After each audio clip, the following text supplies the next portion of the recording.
So we greatly appreciate you coming out tonight. We have organizations that have been interested in the Gibbstown Logistics Center for many years. We have been involved in the permitting process, making comment on environmental permits, concerns about the river and the community. And we, however, saw the project approved and the permits given for Dock 1. And the Gibbstown Logistics Center began construction. The wharf at the Dock 1 is substantially complete, and some of you may work there. We understand butane is already being stored in the underground cavern. So tonight we're going to give a little bit of background, and then you're going to hear from representatives of different organizations that are involved in Empower New Jersey and Delaware Riverkeeper Network, and Clean Water Action, New Jersey chapter, Sierra Club, New Jersey chapter, and also Environment New Jersey, and Food and Water Watch. So each of us have divided up the topics tonight. There's an agenda up here, but I'll quickly go over it. Background, I'm going to do that. And then we're going to be talking about the consequences of the project. Health and safety is going to be covered by Jeff Tittle, New Jersey Sierra Club. And the environmental impacts locally will be covered by Doug O'Malley, Environment New Jersey, and regionally, Eric Benson of Clean Water Action. Then we'll be talking about the status of the permits, what approvals are still needed. Maya Van Rossum, the Delaware Riverkeeper, will cover that. Then we are going to go to Q&A, and we really want to hear from people. Our presentations are going to be quick because we want to hear what your questions are. We feel that this project has been kept under wraps, and people don't really know what's going on at the site, particularly with Dock 2. So, let me start with the background. Delaware River Partners are the applicants. They represent New Fortress Energy. They're a subsidiary of New Fortress Energy. And they applied for permits to build a second dock now, which would have 2 additional berths for ships at Gibbstown Logistics Center. Originally, it was going to be a warehouse-type operation. Myself and some others in this room attended the early township meetings in 2016 and heard the presentations from Delaware River Partners for warehouses and refrigerated warehouses and roll-on, roll-off type of cargoes, and some bulk liquids, natural gas liquids. But at this point, the market, according to the applicant, has changed. And in order to do that, New Fortress Energy wants to mainly focus on liquefied natural gas and natural gas liquids. So we are here because we are very concerned about the health and safety and environmental impacts of bringing LNG from the shale fields of Pennsylvania by truck and rail, 175 miles, downriver, across Pennsylvania, across New Jersey, downriver, and into Gibbstown, and then loading up ships, each one taking about 15 days to load, and sending those ships down the Delaware River overseas to sell liquefied natural gas. We're concerned about that, and you're going to hear the details. But we would like you to know that at this point in time, they do not have all the approvals that they need. They don't have a project that is on the books. As a matter of fact, the applicant themselves is pushing in order to get this second dock approved, and the only place that has approved it so far is the Delaware River Basin Commission. And they did not look at the cargo. They only looked at the wharf and the 45 acres of additional dredging of the river that would need to be done in order to build that additional Dock 2 with the 2 additional ship berths. The additional ship berths would about triple the number of ships that can come in and out, and it would also increase the traffic on the river. Interestingly, of course, it would increase the traffic in and out of the site. Originally, when Delaware River Partners first brought this project to the U.S. Coast Guard secretly, not publicly, back in 2017, it was discussed that there would be 200 to 225 trucks a day. Well, we reviewed project applications recently and found out that the trucks are 1,400 truck trips each day, bringing the LNG and the NGL in and out of the site. Also, because of the application for a bypass, which would not be built for at least a year or a year and a half, those trucks would be traveling on the streets that are shared by the public in Gibbstown. Of course, they go into the site, and that's a private road. But in order to get to that site, they're still using the public roads. And we know what the area is around here and the truck traffic, what that amount of truck traffic would do. But even more startling, in the application for the bypass, it's discussed that the total daily trips of all traffic in and out of the Rapano site, of the Gibbstown site, will be 8,450 per day. I just want to repeat that. 8,450 vehicles going in and out of Gibbstown Logistics Center every day. And 1,400 of them carrying hazardous liquids. There will also be rail used for this. Natural gas liquids are already moved by rail. However, liquefied natural gas isn't. Liquefied natural gas has to be kept refrigerated at least 260 degrees minus Fahrenheit. And as a result of that, it's very difficult to move. It's difficult to move by pipeline, by truck, by rail. That's why most of these liquefaction facilities are built right on the coast where they can load it onto a ship and take it away. It takes 1 day to load normally one of those ships from the liquefaction plant. It will take up to 15 days to load from the trucks directly onto these ships at Gibbstown Logistics Center. According to the industry, one of the riskiest parts of liquefied natural gas is the transloading. So that 15-day period is very important. Finally, the rail application has been made by, again, New Fortress Energy, one of their subsidiaries, Energy Transfer Solutions. And they have made an application to PHMSA, the Pipeline Hazardous Material and Safety Administration, for approval to move liquefied natural gas in these cryogenic rail cars by rail. Now it is actually open for public comment right now, and on Delaware Riverkeeper Network site you can see how to make comment on that. But our concern is that the rail cars have not been designed to safely transport this. And let's keep that in mind. There has not been a vetting of the trucks that are being used. Accidents are increasing, but also the rail transport has not been approved for the nation's national train tracks. So before I turn it over now to our next speaker, I'd like to make a couple of points. The concern that we have had all along has been the dangers and the environmental impacts of natural gas liquids. Now we have layered on the liquefied natural gas. And this requires a lot more scrutiny, but the opposite has happened. The applicant and even the agencies have covered up the plans to take liquefied natural gas into this site and put it on ships and send it down the river.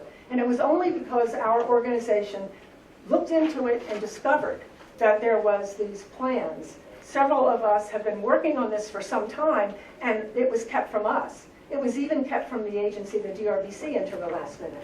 So we are here tonight to shine a light of day on this application. We want people to learn what's being proposed. We have this handout which has basic facts, but more of those facts are going to be shared with you right now, and I'm going to turn it over to Jeff Tittle from Sierra Club. Jeff Tittle, Director of New Jersey Sierra Club. By the way, the Sierra Club is the only all-unionized environmental group in the country, represented by the UAW. Sorry, I just wanted to start off and say that liquefied natural gas and the properties of it is what the real concern is. That in order to be able to make natural gas transportable as LNG, it has to be cooled to a temperature of minus 160 Celsius or minus 260 Fahrenheit. And so you have to basically freeze it. A cryogenic state, remember those things about putting people, like frozen them and thawing them later? That's what they have to do with LNG. And by doing that, they have to reduce the volume by 600 times. So what that means is that this project here that we're talking about, 3.5 million gallons a day coming in by 1,400 trucks, is the equivalent of 2 billion gallons of natural gas. They also, in order to cool it, have to use about 10% of that, or 200 million gallons a day for cooling. So it's not energy efficient because of the amount of energy that has to go into cooling it down. The issue is that if there is a leak or an accident or something that's wrong with the refrigeration equipment, it tries to revolumize. So basically, if you look at a room this size, if this was filled with LNG, and for some reason it started to leak, or that the refrigeration equipment didn't work, that it would actually volumize to something larger than Cherry Hill Mall. So you have to understand what happens. And it expands. And that expansion is where the danger comes from. Because what happens is, because it is so cold, everything that it touches will instantly freeze. But then, as it continues to volumize and expand and freeze more and more, it starts warming up. And any spark could set off a large explosion. And that's the key, because from a safety standpoint. Because when it explodes, what happens is that it's a giant fireball. It's more explosive than TNT. It's more explosive than nitroglycerin. It's a lot more volatile, and that's part of the dangers. So going to federal statistics, not our stuff, according to U.S. Information Agency, you have an LNG porter facility, and they recommend them to be in rural areas. That's what they recommend, because anything within 3/4 of a mile can automatically be frozen and exploded if there's a leak. And they warn for 2 miles from the facility. And that's just for loading and offloading. If there's a catastrophic leak, it could go a lot further. Every one of these trucks is the equivalent of about 10 napalm bombs. So if one of those hit a bridge post, turn over and rupture, and they leak, just a little leak can keep expanding and expanding and causing that to happen. And the train stuff is even worse. Because with the trains, you're talking about 25 or 30,000 gallons going through here. We all know what happened in Paulsboro when we had a vinyl chloride leak. If you have a similar leak when it comes to LNG, it would be catastrophic. And 1,400 trucks is playing Russian roulette with our communities. And the reason that train cars were not allowed to carry this is because of the danger of an accident or explosion. And so, and that has happened. There have been LNG accidents in Plymouth, Washington, with just a piece of metal in a tank causing a leak and causing serious injury. There have been truck leaks and accidents and fires of trucks catching on fire in both the Netherlands and near Brussels. And more importantly, when you deal with all of this, all these different parts, there's also been problems with, and I just want to spend an extra minute on this, the tankers themselves. The tankers themselves have an explosive power of an atomic bomb. When LNG tankers go into Boston Harbor, they put the National Guard in every river on the Charles River, and they close the bridges down, and they do not allow planes to take off at Logan Airport because they're considered that dangerous if an accident would happen or something else would happen. And so there are real serious safety concerns, and that's why we think that this is something that should be looked at. There's other things you could be doing at this port, but this is something that I think is really dangerous and risky and all in there.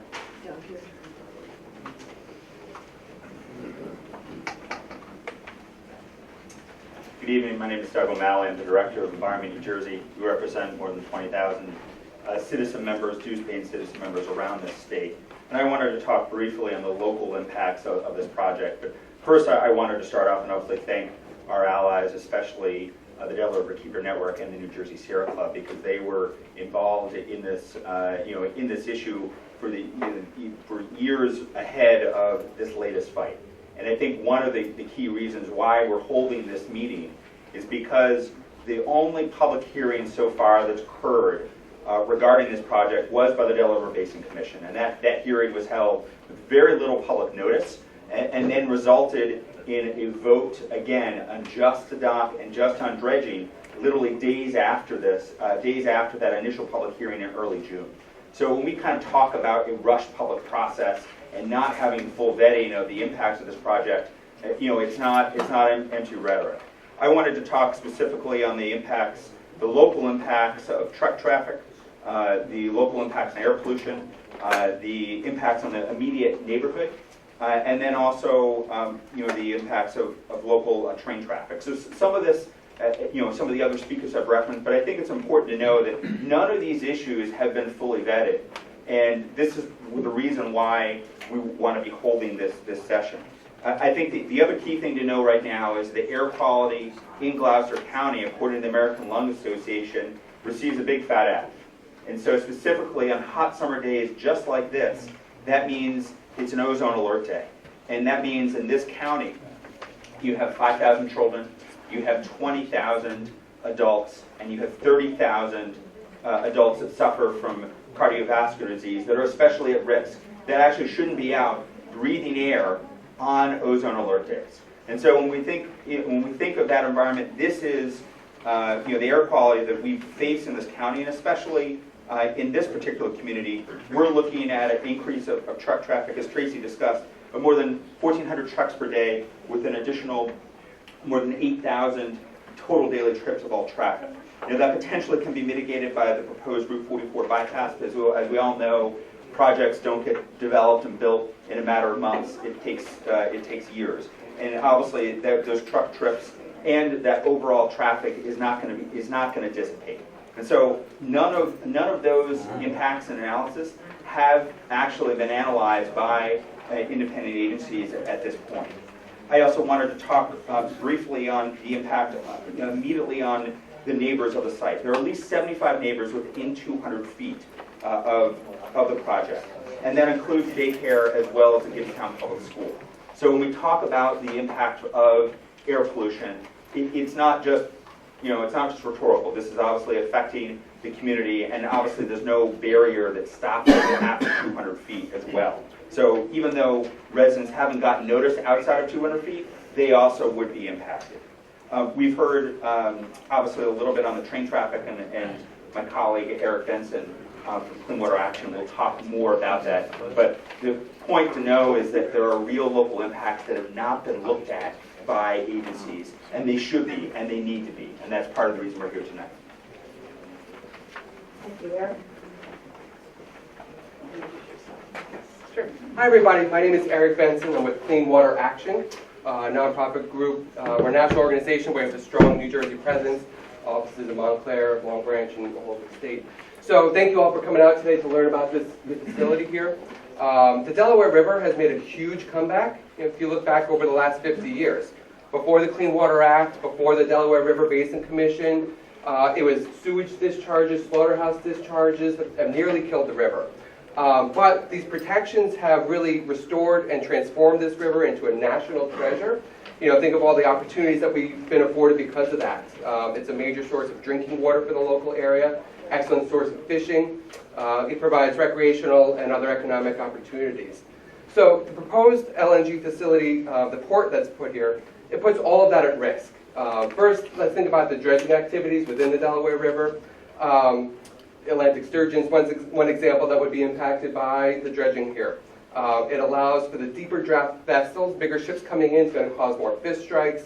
Looking at the bottom of the river, it resediments and redistributes the silt, and they're hurting habitat.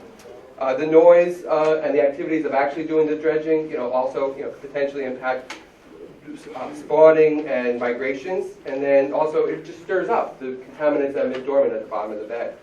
The toxic dredge spoils, once they're out of the river, are going to end up in land on one side of the river or another, also hurting local communities there.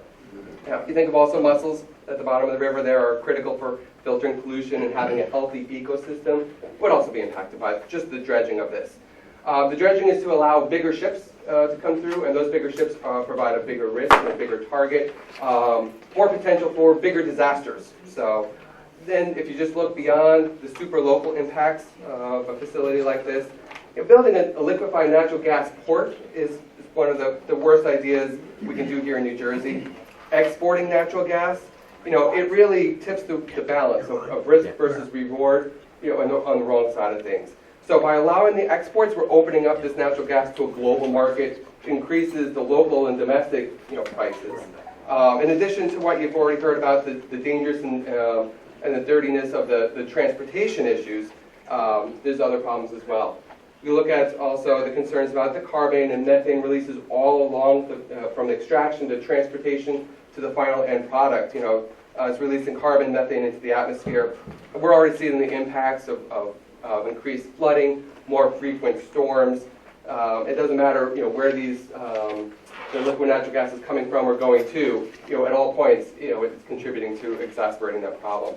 So really, it's looking at the local communities. We're the ones that are paying the price in health. economic and environmental problems here.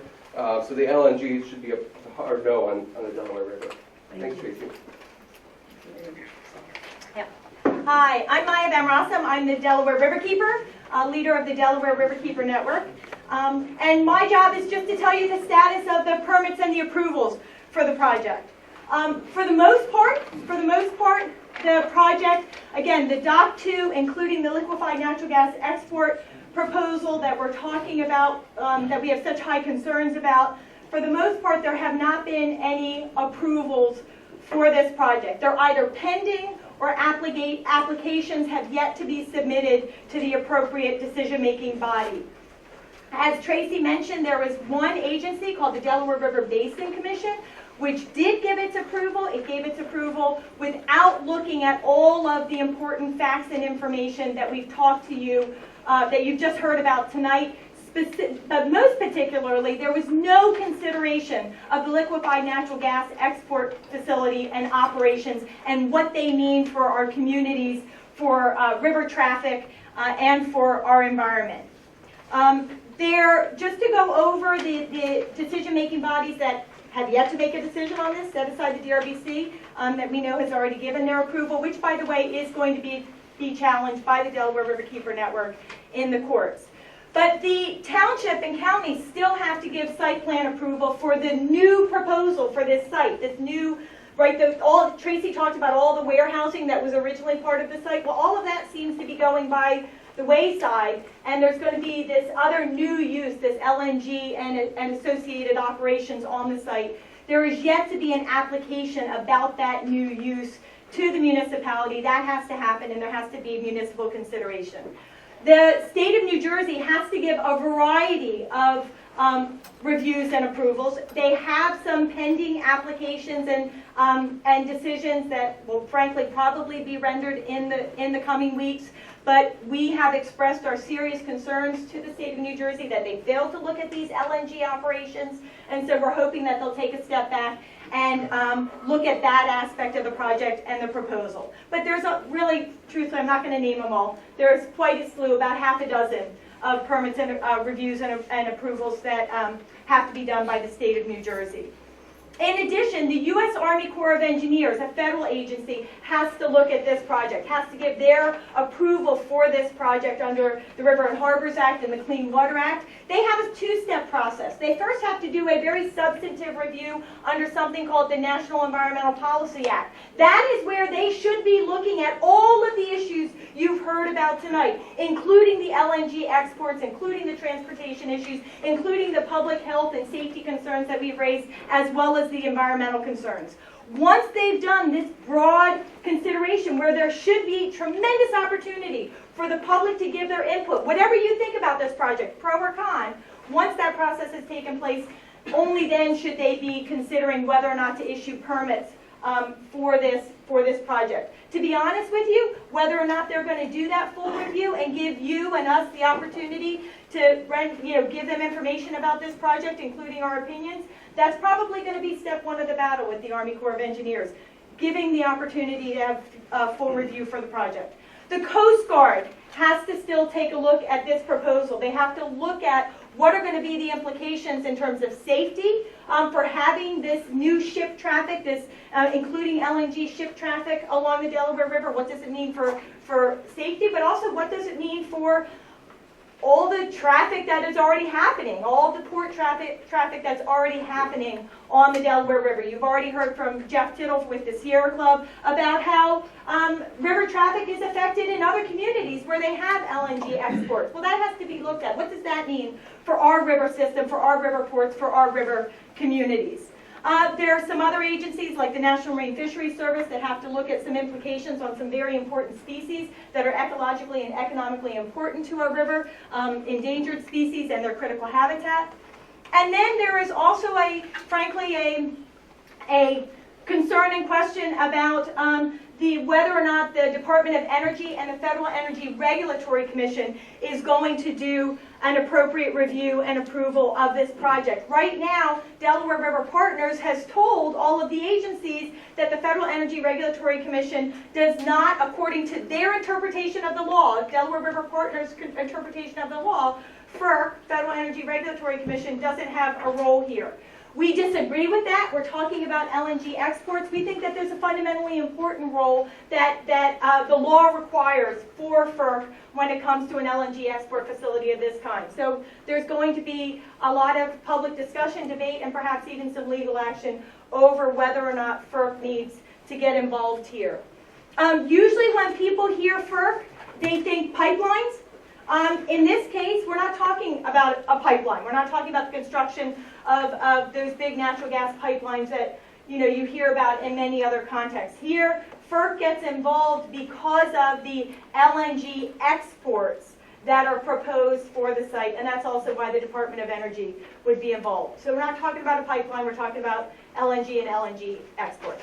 So that's the status, and all of the information as this goes on and your opportunity to learn more and get involved in these permitting processes will be on the websites of the Delaware Riverkeeper Network in Tower, New Jersey, and all the organizations you've heard from this evening. Thank you. So at this time, we'd like to take questions, and we'll answer them as well as we can. We would like to say one caveat. There's a lot we don't know about this project.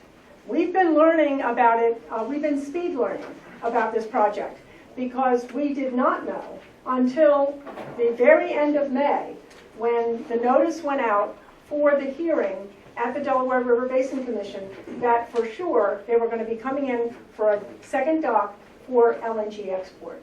So we're finding this information out in bits and pieces. We're filing Freedom of Information Act requests. We just filed an appeal today because we couldn't get information from the Federal Energy Regulatory Commission. This is how covered up this project is. We had to appeal it in order to their denial of our request.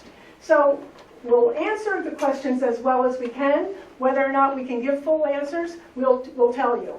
Jocelyn Sawyer from Food and Water Watch is going to help me. Why don't you stand up, Jocelyn? Point people out so we don't miss anybody. So does anyone have a question? Yeah. What I did find through my research is LNG does not explode, does not catch on fire. Okay?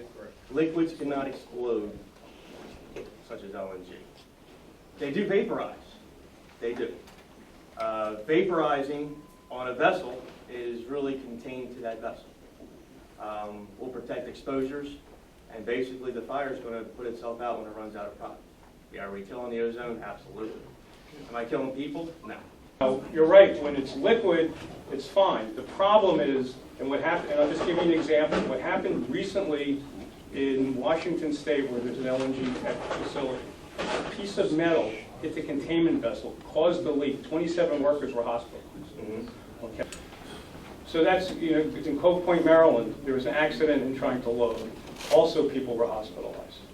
The biggest incident that happened recently was in Algeria where a facility went up. I didn't see a hand. I had the privilege of building an LNG plant in Egg Harbor Township in 2015. I was one of the supervisors. One of the largest facilities, and they manufacture liquefied natural gas to maintain the pressure in that area down Atlantic City. It's built right across the street from a high school, within 5 miles of the airport down there. You can look back into the safety issues they've had since 2015. I don't believe they've had any. And what else can I say about that? Go ahead. So my question was about, in the beginning you said that the Delaware River Basin Commission did approve a certain portion of the application, but to my understanding you said that it was before they knew the exact contents of what was going to be in the trucks? Yes, it was Is kind that of a funny process actually. What happened is they put a notice out with a draft, what they call docket, it's a permit.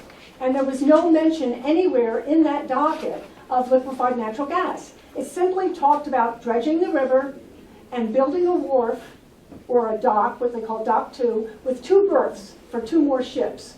Now that's in addition to the Dock 1 with the 1 berth that's already built. And so they looked at the environmental impacts of that. They looked, they reviewed everything related to the river and water side. And they made very clear at the meeting that after we had sent a letter saying our understanding is liquefied natural gas is supposed to be handled as a cargo there. At the meeting, they verbally added that liquefied natural gas was going to be handled. It was not in the docket that was published. And from what we understand now from our Freedom of Information Act request, the last one came in to us with the results 6 o'clock tonight, is that they sent an email after they got a letter from Delaware Riverkeeper Network asking about the liquefied natural gas at the site.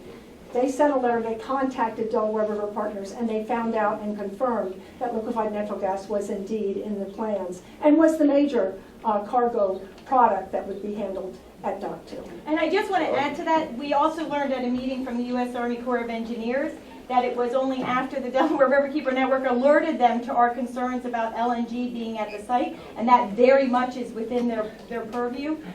Did they go back to the applicant and say, are you proposing LNG for this Dock 2? And they got confirmation. And so that's why they also became aware that at this location, that the LNG that had been sort of flown around in the past was actually what was being proposed for that site. So again, the had you agency done was- that, Correct. okay. Yes, So and that's the part of this whole story, which I'm not a scientist, I'm not, don't know anything about all these chemicals. But when I hear that stuff is being done without transparency, with secrecy, with rushing it through and not doing it in front of the public, that's the part that bothers me, that's all. Thank you. Okay, I'm not a chemical engineer. I would not understand an explanation from a chemical engineer. However, I do understand that LNG is heavier than air, correct? Okay. I do understand that in Washington there was an explosion and it could be felt for up to 3 miles away. What is the buffer zone around this area? Didn't you say there was a school within a short distance? Yes. Do you know the mileage of that? Greenwich Township School was one of the recipients of the letter from Delaware River Partners to notify neighbors within 200 feet. So was the daycare center. So were 75 other residences. So there is virtually no buffer zone here? There's basically no buffer zone from the property. Now that's from the property line. Okay. If you look at, these maps are actually pretty interesting. If you look at these maps, you can see this is Gibbstown, okay? And this is the site. This is where the Dock 2 would go. This is Dock 1. Right now, the way, if you look at the internal site plans, the trucks go right up this route, and the parking lot for what was going to be the warehouses was right behind these houses and this area right here. We don't know what's going to happen there now because the refrigerated warehouse and all the warehouses have been scrapped. They're not building them. And instead, they're going to be using the property for liquefied natural gas and natural gas liquids primarily. So we don't know where and by the way, it is flammable. Look in the PIMSA site. It's listed as a flammable liquid, a cryogenic flammable liquid. You didn't throw that away. When it becomes gaseous, it's considered flammable. So these activities that will be going on here are right behind, some of them within 200 feet of the people who live in this part of Gibbstown. There's been, as you all know, there's been a lot of information presented from the folks up here, folks, attending in the room, questions that we still have to answer, records that we still need to see, and so we're very much still in the information gathering part of, weighing in on this project. And also just in the information dissemination part that just has been said over and over again, the way that the public has not had access to information about this project and what's really going on, the lack of transparency. And so what's most important right now for those of us who want to be able to weigh in on whether or not this plan should go forward is getting the word out, educating other people, talking to people, yes, in the community. I want to know of those, 6,100 Gibbstown residents, who else here is concerned about living with the threat of catastrophic explosion or fire in their backyard. And we want to be able to have those conversations with people. And so we do have a petition, and invite anyone who would like to sign this petition, as well as to take our petition out into the community in person. We have it online, so that for people who do want to hear more information, to be in the loop about this, to weigh in, to have an opportunity to raise their voice and give their opinion, that they can know that they can hear from us, hear about future events, and that we can pass on information as we gather more answers. So that's just the very first next step, petitioning, very important. We want to reach more people. We want to keep having this conversation.